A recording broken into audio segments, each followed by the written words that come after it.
निवडणूक लढवणारे माझे विरोधक प्रतिस्पर्धी उमेदवार आज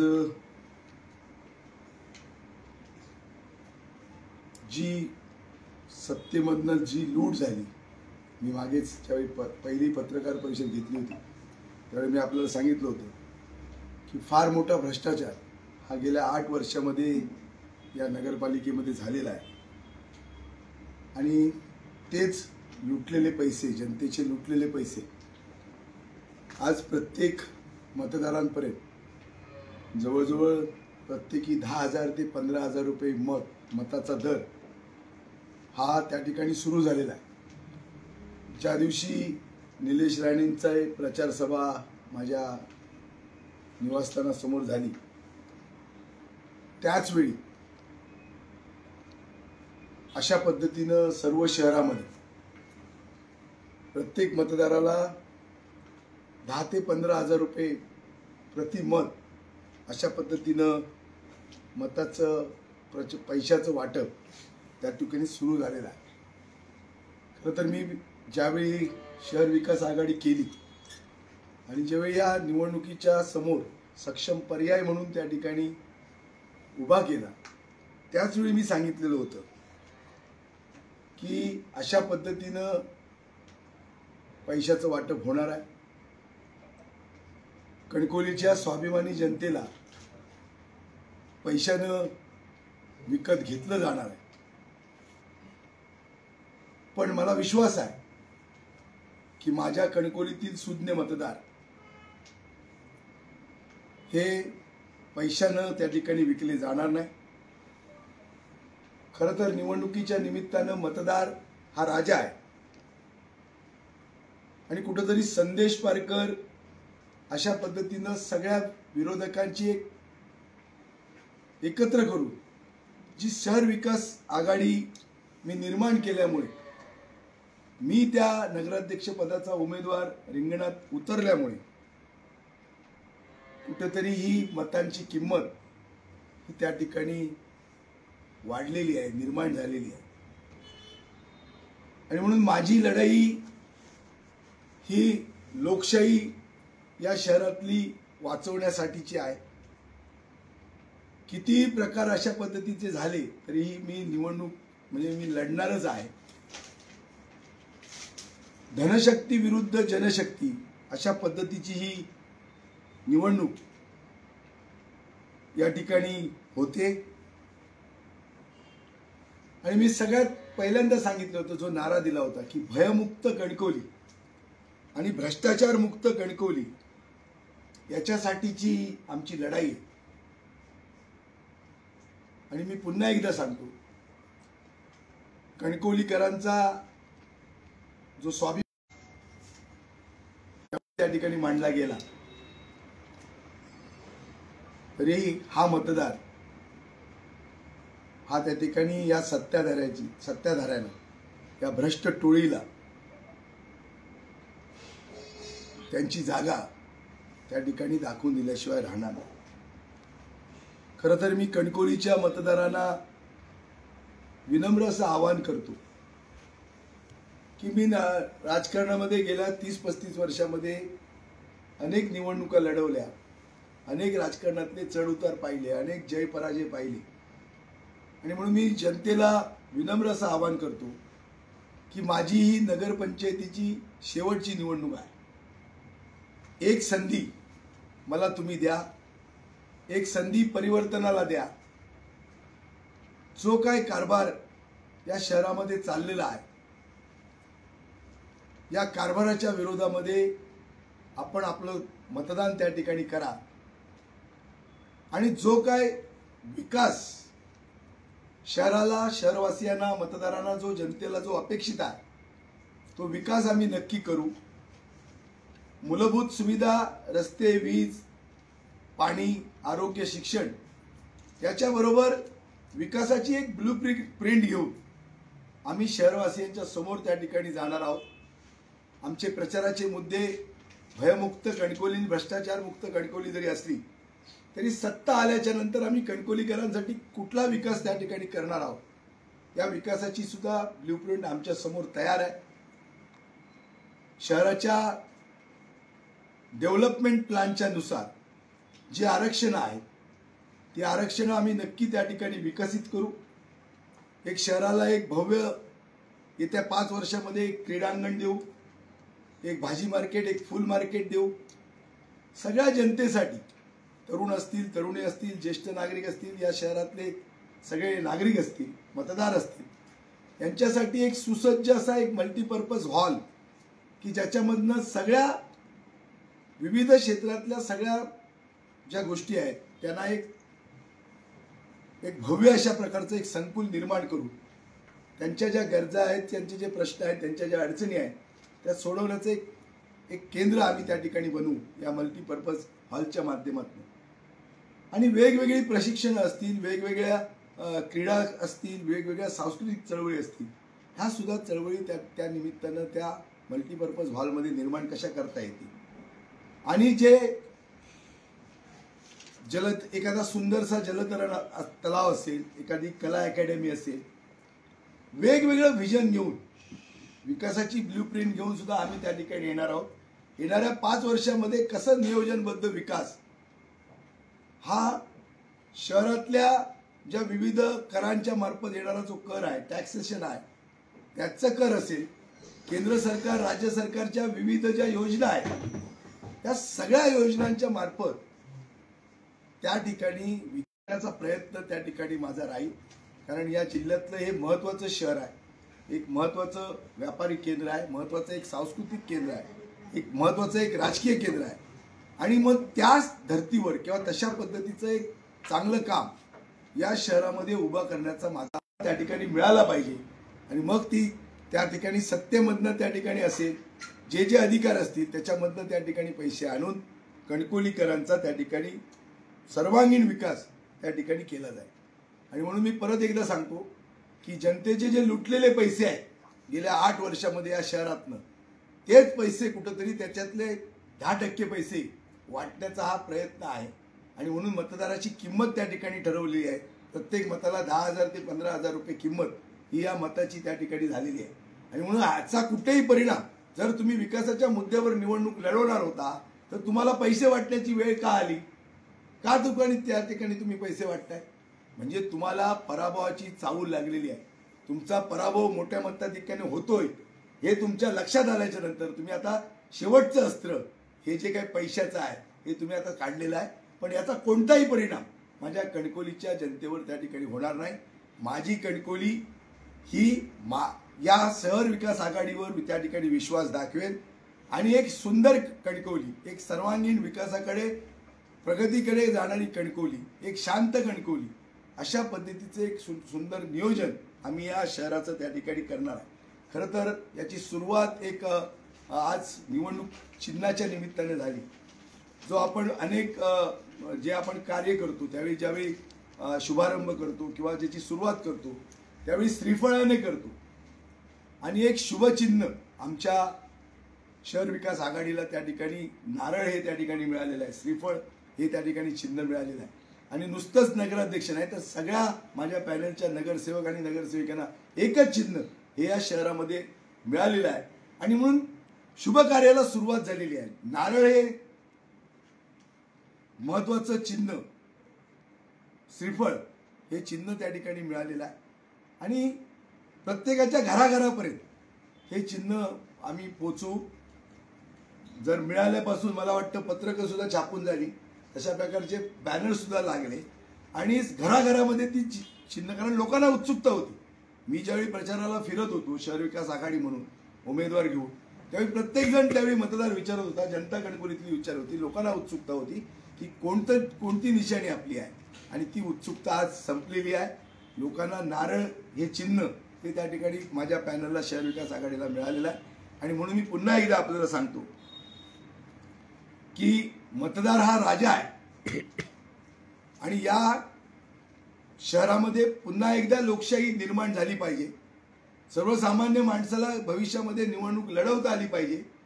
चांगले विचार या शहरामध्ये रुजता आले पाहिजे. जर सगळंच आपण जर पैशानं विकत घेऊ असा जर काही लोकांना सत्तेचा माज आहे आणि आम्ही या जनतेला पैशानं विकत घेऊ अशा प्रकारचं जर एक गोड गैरसमज या सत्ताधाऱ्यांचा आहे तो येणाऱ्या 3 तारीखला माझ्या कणकवलीतली स्वाभिमानी जनता निकालातनं त्या ठिकाणी दाखवेल.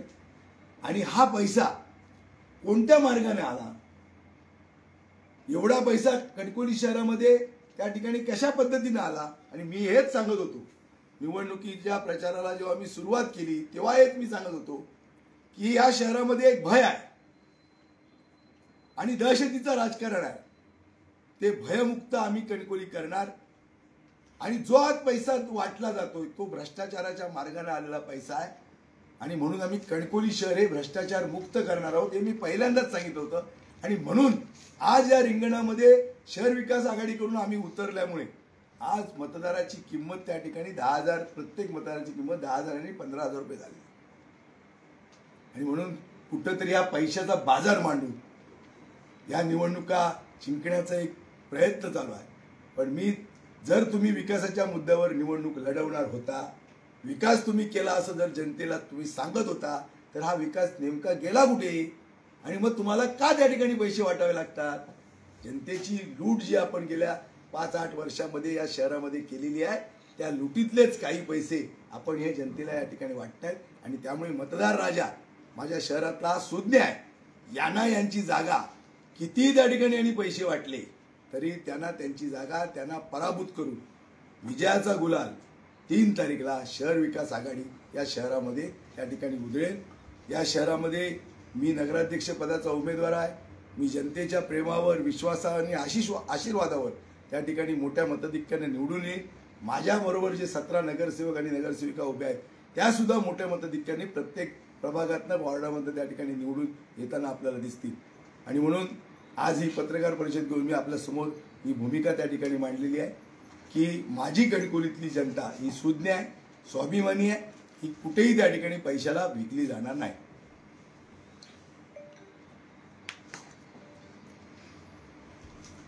आपण पैसे वाटल्याचा आरोप करताय, पण या संदर्भात आपण निवडणूक आयोगाकडे तक्रार करणार आहात किंवा काही कारवाईची मागणी करणार आहात? निवडणूक आयोगाकडे आपण तक्रार आम्ही करणारच आहोत. पण तुम्हाला माहिती आहे निवडणूक आयोग सध्याची राजकीय परिस्थिती काय आहे, किती प्रश्नांवर आपण न्याय मागतो आणि किती प्रश्नाला न्याय तातडीनं मिळतो. आमचा प्रयत्न राहील ज्या ज्या ठिकाणी चुकीचं चालू आहे त्याच्या विरोधात आवाज उठवणं. म्हणजे जसं आमदार निलेश राणेंनी मतदार यादीमध्ये बोगस कसं मतदान झालेले आहे, दुबार मतं कशी आहेत याबाबतचा त्या ठिकाणी भूमिका मांडली होती. असे अनेक प्रश्न आहेत की ते त्याच्याबद्दलची दाद आम्ही निवडणूक आयोग असेल ज्या ठिकाणी ज्या यंत्रणा आहेत त्यांच्याकडे आम्ही त्या ठिकाणी मागणार आहोत. पण त्याच्यामध्ये कधी न्याय मिळेल हे त्या निमित्तानं सांगता येणार नाही. पण आमची लढाई त्या ठिकाणी चालू राहणार. साहेब, कणकवली शहराचं विजन प्रसिद्ध करणार म्हणताय, काय असेल विजन तुमचं? घेणार आहे ना मी. येत्या निवडणुकीच्या पूर्वी संपण्यापूर्वी प्रचाराची रणधुमाळी संपण्यापूर्वी जे विकासाचं जे मॉडेल आहे या शहराच्या बाबतीमध्ये, जे विकासाची जी विजन आहे किंवा डेव्हलपमेंट प्लॅन आरक्षणं आहेत ती डेव्हलप करायची आहेत, विकसित करायची आहेत. वेगवेगळ्या निधी आणून कणकवली शहराच्या ज्या प्रामुख्यानं ज्या गरजा आहेत, एक वैशिष्ट्यपूर्ण शहर आपल्याला बनवायचं आहे. पर्यटनदृष्ट्या शहराचा विकास त्या ठिकाणी करायचा आहे. काही नगरपालिकेच्या स्तरावर, म्हणजे नगरपालिका ही काय महागाई आणि रोजगारावरची निवडणूक नाही आहे, पण त्याच्यातनं काही जरी करता येत असेल शहरामध्ये रोजगाराच्या संदर्भामधनं, पर्यटनाच्या संदर्भामधनं, ते सुद्धा त्या ठिकाणी प्रयत्न राहतील. आणि सगळ्यात महत्त्वाचं की शाश्वत विकास आम्हाला पाहिजे. नुसतं पैसे खर्च करून भ्रष्टाचार करणं. मी ज्यावेळी सरपंच होतो त्यावेळी मी केलेला विकास आजही लोकांच्या लक्षात आहे. मी नगराध्यक्ष पहिला झालो त्यावेळी केलेला विकास आजही लोकांच्या लक्षामध्ये आहे.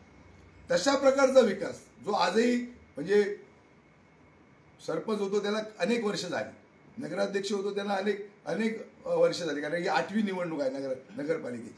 त्यावेळीची कामं आज मी जेव्हा प्रचारामध्ये फिरतो, लोकांच्या दारादारामध्ये जातो, घरापर्यंत जातो, त्यावेळी लोक सांगतात की तुमची कामं आजही त्या ठिकाणी आम्हाला असलेली दिसत आहे, त्या ठिकाणी उभी आहे. शाश्वत विकास या शहराचा करणं गरजेचं आहे आणि तो प्रयत्न आमचा त्या ठिकाणी आहे. आणि म्हणून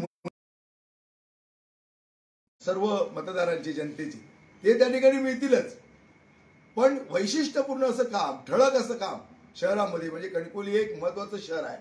या शहराच्या ज्या गरजा आहेत त्या गरजांपुढे प्रमाणे आपण 5 वर्षात काय त्या ठिकाणी करणार आहोत ही सुद्धा भूमिका आम्ही त्या निमित्तानं स्पष्ट करणार आहोत. मंत्री उदय सामंत म्हणाले की विकासासाठी आम्ही पालकमंत्र्यांकडे जाणार आणि तो व्हिडिओ प्रचंड व्हायरल होत आहे, त्याबद्दल तुमचं काय मत आहे? एक लक्षात घ्या, राज्य सरकार केंद्र सरकार ही जरी त्या ठिकाणी कोणाचीही जरी असली तरी त्यांच्याकडेच त्या ठिकाणी त्या गावाचं किंवा त्या शहराच्या विकासाचं नियोजनाचे पैसे असतात. डीपीसी असेल, राज्य सरकार असेल, केंद्र सरकार असेल आणि मग सरकारकडेच त्या ठिकाणी पैसे मागावे लागणार आहेत. आमचं म्हणूनच आम्ही ज्यावेळी उदय सामंत साहेब आले, निलेश राणे साहेब आले तेव्हा आम्ही त्यांना सांगितलं की या शहराचं विकासाचं पालकत्व आपण घ्या.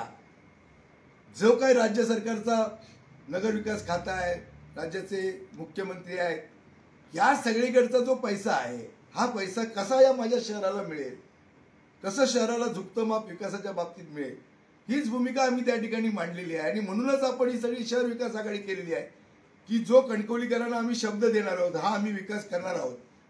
कणकवलीकरांची जी स्वप्न आहेत ती स्वप्न पूर्ण करण्यासाठी निधी लागणार, निधीची आवश्यकता आहे.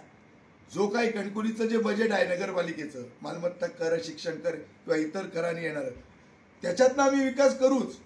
पण अधिकचा जो पैसा राज्य सरकार आणि केंद्र सरकारचा लागणार आहे तो सुद्धा पैसा आम्ही त्या ठिकाणी राज्य सरकारकडनं आणि केंद्र सरकारकडनं त्या ठिकाणी आम्ही आणणार आहोत. आणि काय विचारणार विचार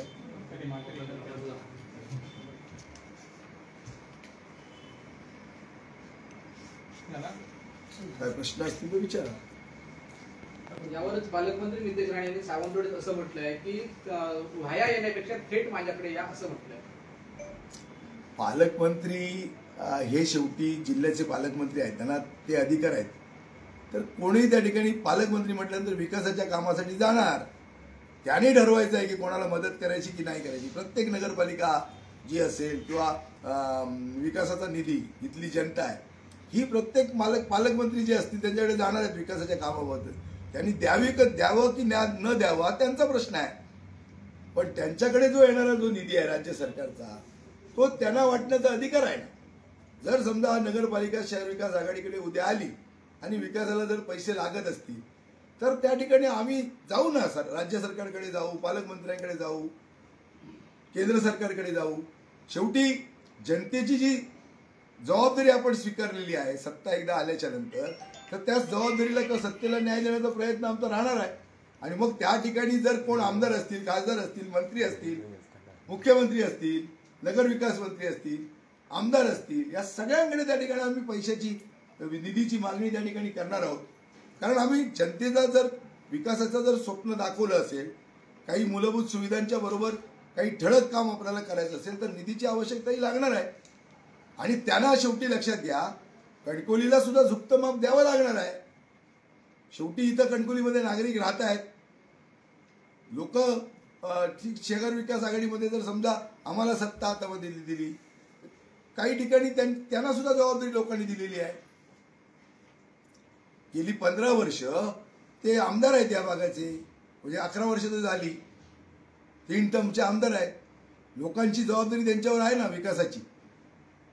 जर शहर विकास आघाडी म्हणून जर सत्ता कणकवलीकरांनी शहर विकास आघाडीच्या हातामध्ये दिली आणि जर विकासाचा निधी लागत असेल तर राज्य सरकार केंद्र सरकारकडे आम्ही जाणार. त्याच्यामध्ये काय द्यावं की नाही द्यावं त्यांचा प्रश्न आहे. सांगू आम्ही जनतेला, आम्ही गेलो होतो मागायला, याने दिले की नाही दिले सांगू. पालकर साहेब, जो भ्रष्टाचाराचा तुम्ही आरोप करताय तर सत्ताधाऱ्यांकडून अशी विचारणा केली जाते, हे पालकर 5 वर्ष कुठे असतात ज्यावेळी निवडणूक आली काय विरोधासाठी विरोध आणि आरोप करायला उठतात. पत्रकार मित्र, आपण माझा राजकीय प्रवास पाहिलेला आहे. मी सातत्यानंच या सगळ्या भूमिकेवर माझी भूमिका जी असते ती जनतेला साथ बरोबर घेऊन सातत्यानं मांडत असतो.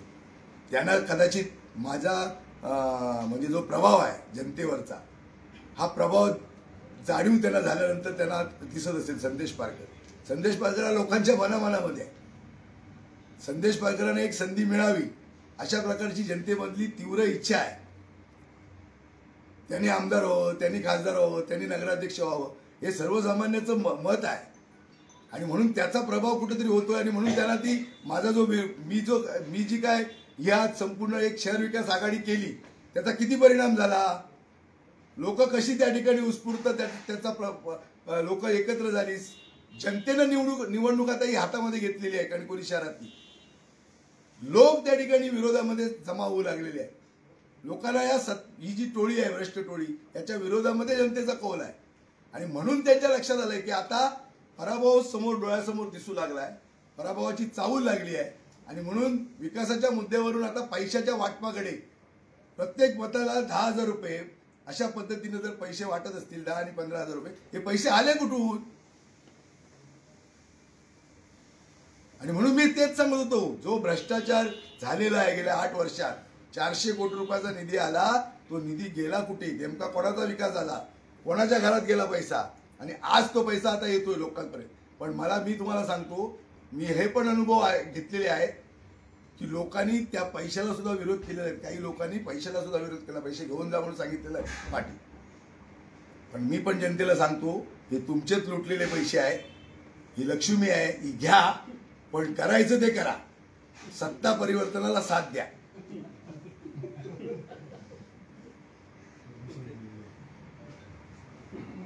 बरोबर ना, लोकांचेच पैसे आहेत, तुमचेच आहेत लुटलेले, तुम्हाला वाटतंय घ्या ना.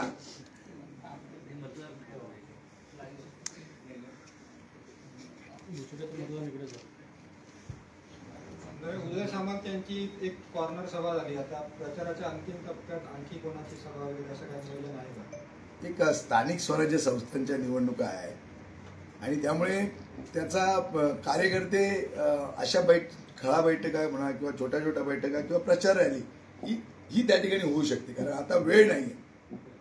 शेवटचे 6-7 दिवस शिल्लक राहिले. जर कार्यकर्त्यांना आपण याच कामामध्ये जर त्या ठिकाणी बैठका सभामध्ये जर त्या ठिकाणी जर गुंतून राहिले तर मतदारांपर्यंत पोहोचण्यामध्ये त्यांना त्या ठिकाणी फार कमी वेळ मिळणार आहे. त्यामुळे माझं असं म्हणणं आहे की कुठेतरी एखादी प्रचार रॅली किंवा अशा पद्धतीच्या ज्या कॉर्नर सभा आहेत त्या होत राहतील आणि त्याच्यातनं प्रचार होईल. खरं तर आज इलेक्ट्रॉनिक मीडिया, प्रिंट मीडिया, तुम्ही सोशल मीडिया एवढा मोठ्या प्रमाणात झालेला आहे की एवढ्या म्हणजे मला चिन्ह 12 वाजताच्या दरम्यान मिळालं असेल, 12:05 पर्यंत चिन्ह पूर्ण माझ्या शहरामध्ये पोहोचलं. एवढी ताकद तुमच्या पत्रकारितेमध्ये आहे.